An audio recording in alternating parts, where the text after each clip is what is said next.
മയിൽ വന്ന് നിന്നു. അതിന്റെ അത്രയും വലിപ്പമുള്ള ഒരു മയിലാണ്. അതിന്റെ കാല് ഇത്രയും അറിയാൻ നോക്കണ തന്നെ പേടിച്ചിട്ടാണ് നോക്കിയത്. കാരണം ഓടിന്റെ മേലെ വല്ല തുള വീഴോ സ്ക്രാച്ച് വീഴോ എന്നൊക്കെ വിചാരിച്ചിട്ടാണ് നോക്കിയത്.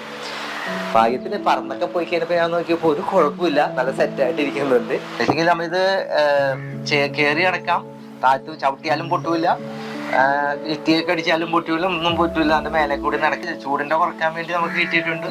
വെയിറ്റ്ലെസ് ആണ്, പിന്നെ ബ്രേക്കബിൾ അല്ല. ഇത് മേജർ ആയിട്ടുള്ള ഒരു സംഗതിയാണ്. നമുക്കിത് പൊക്കാൻ പോലും പറ്റില്ല.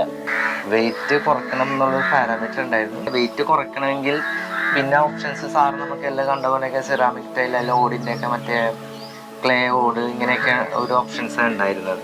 അപ്പോഴും അതിനും നല്ലൊരു വെയിറ്റ്, ഒരു 5 കിലോൻ്റെ ഒക്കെ വെയിറ്റ് വരുന്ന പോലെയൊക്കെ സിറ്റുവേഷൻ കണ്ടപ്പോഴാണ് വെയിറ്റ് കുറക്കണ സാധനം ഞാൻ ഗൂഗിൾ ചെയ്ത് നോക്കിയപ്പോൾ നമ്മൾ നാനോ സിറാമിക് ടൈലിനെ കുറിച്ച് കണ്ടു. 2-3 ഫീഡ്ബാക്ക് ഇങ്ങനെ പറഞ്ഞു കേട്ടു.